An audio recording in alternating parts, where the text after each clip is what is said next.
Hello, welcome back. I'm Tonya from Tonya's Witchy Kitchen. How are you doing today?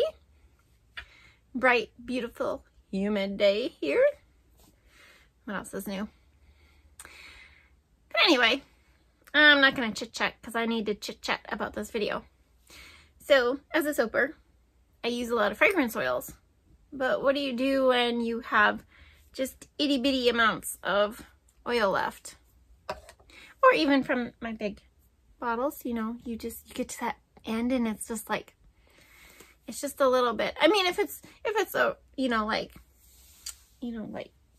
like the mango in there, well, that's easy because, you just make another batch and it goes in there. But what about the ones that you're just testing and you're done with, What do you do?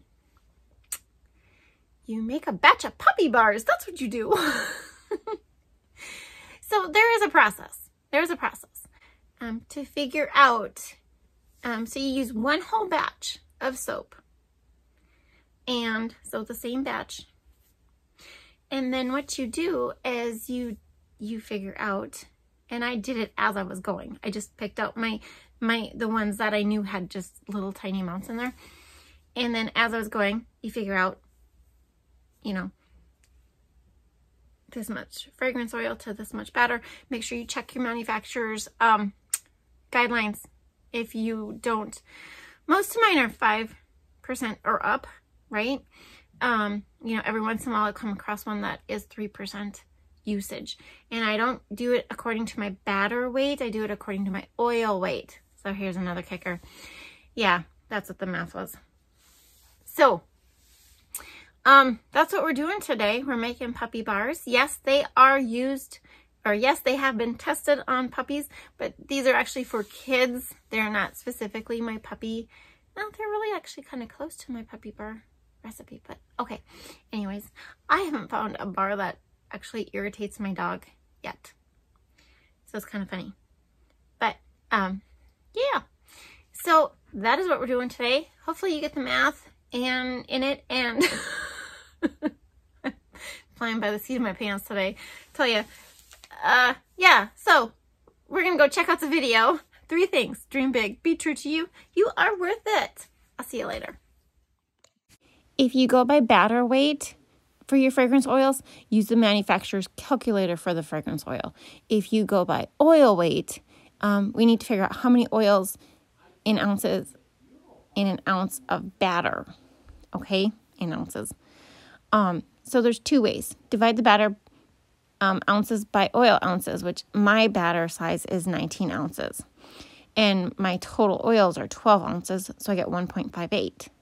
Or you can plug the recipe into the soap calculator, change your batch size to 1 ounce, and it'll come roughly close to 1.5 ounces, which is the oils, the water, and the lye. When I estimate at a 5% usage, it's 1 ounce is 1.5 milliliters in a pipette, or it's 0.05 ounces, or it's 1.41 grams. So you can use any of those 3. And then this is a great way to test fragrance oils. Just make sure you have all your information figured out before you start soaping. Okay, so here I took you to Nature's Garden. I typed in my fragrance oil, and you just hit go and see right there, it already shows me what it's going to do in soap. It's going to turn it tan, and this is the Bubblicious, and it gives me all the notes on it. If it's phthalate free, the usage, now and there's, you have to look it up, the usage. Vanilla content, is 0. That's a good one, because if it has a lot, it will turn brown like the pink sugar did. And then you have your cold soap notes, and then you need your IFRA data, which I'm going to click on. See, and there's videos and all sorts of stuff. So this is the information sheet, and double check, make sure it's the right fragrance oil. And then cold process soap is number 9, bar soap, and it goes across. And so technically it's 18.4%. I could put up to 18.4% of this fragrance oil in soap. Not that I'm going to do that, okay? And then you get reviews on it and all that fun stuff, okay? Okay, to the soap. My kaolin clay is in my oils because I forgot about it. So, just if you're wondering, that's why it's in there. So I gotta beat them a little bit. And just remember, this is one of the ways I use up fragrance oils. There's other ways. You know, a small batch of bath bombs can take a half a tablespoon or a tablespoon of oils, and, you know, there you go. Or a lotion, or, you know, there's lots of things you can do. This was just, you know, an example to show you with soap, what you could do. So, oh man, what was I going to tell you? I don't know. One thing, this batter stayed pretty damn fluid. I was really impressed with it. I don't think I show you. I will just tell you what my fragrance oils were and the colors I was using. Oh, I showed you. Bubblicious. And I know I did not use 18% usage rate on this at all. That's just too high for me. But I can see where it holds its scent retention pretty well. I made gobstopper stink bombs, I think. I can't remember what they're called. But they had like 3 colors. They look like a big jawbreaker. Yeah, they're pretty cool. And that's why I only had just a tiny bit left. So, yeah, after reviewing my sheet and what my notes were, it was like, oh, it's kind of a process, you know, and you want to make sure you are keeping notes and keeping all that information, you know, written down, or, you know, write as you go, and, you know, like, because you need to know what you used, you know, so you can make your your cost notes and being effective and efficient and all that. And if you hear pounding in the background, it isn't. It's the wind beating against my house. That's what it is. It's horrible today. Just, depressing. But anyway, so this was Bubble Luscious and Aphrodite Blue, and I am pouring it into my puppy molds. So I will get 2.5, I think, out of the blue. Yeah, 2.5. I'll just top him off with a different color. Yeah, they smelled really good.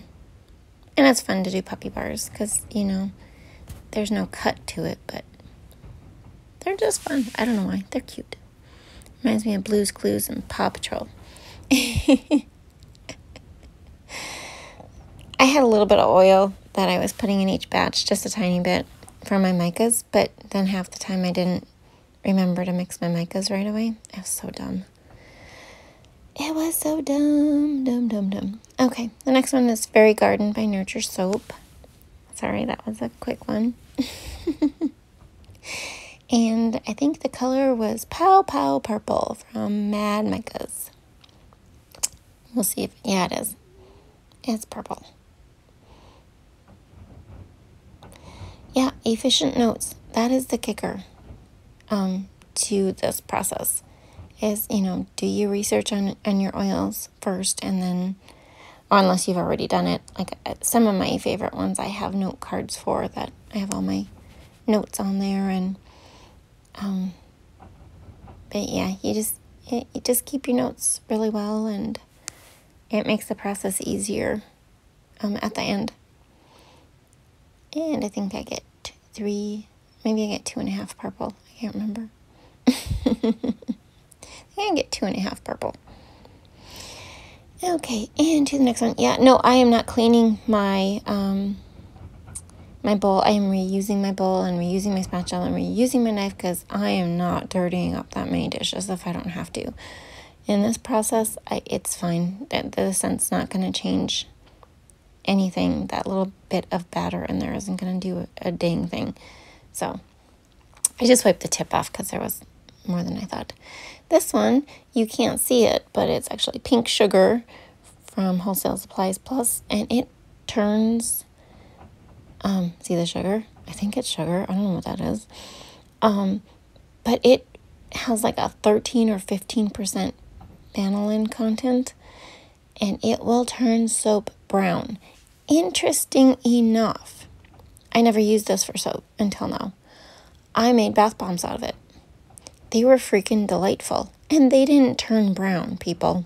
You know how I say, oh, it'll turn your bath bombs brown, you should use a stabilizer, and oh, they didn't turn brown. And I had one of them for like a year.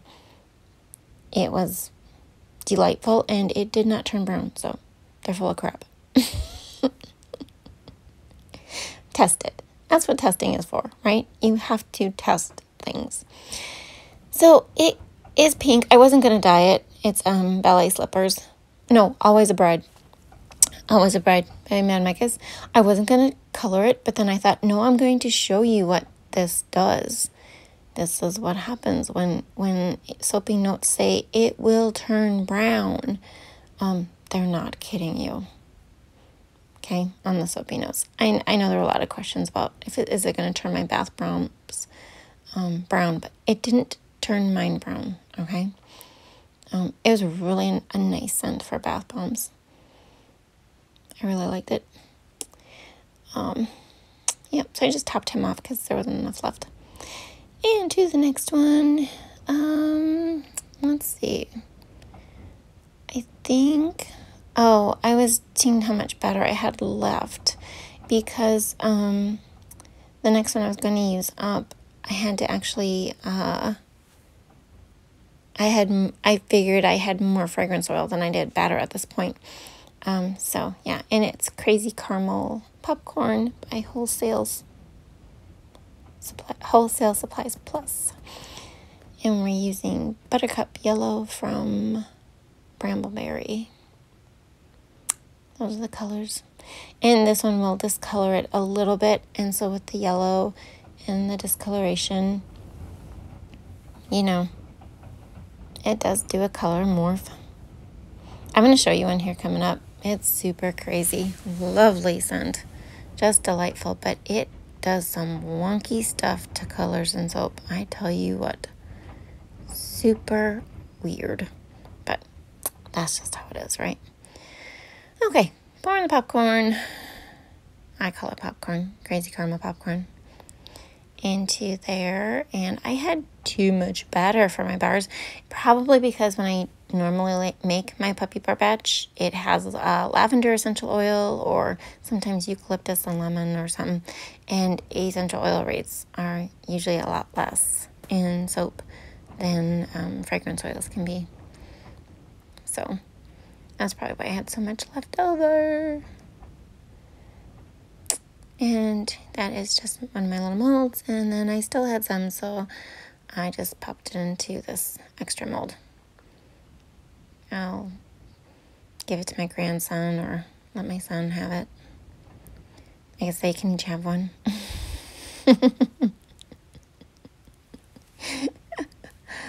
Oh, yeah. Oh. Yeah, it was a process. I don't do this often, but when I do, it's like you want to be prepared on all fronts.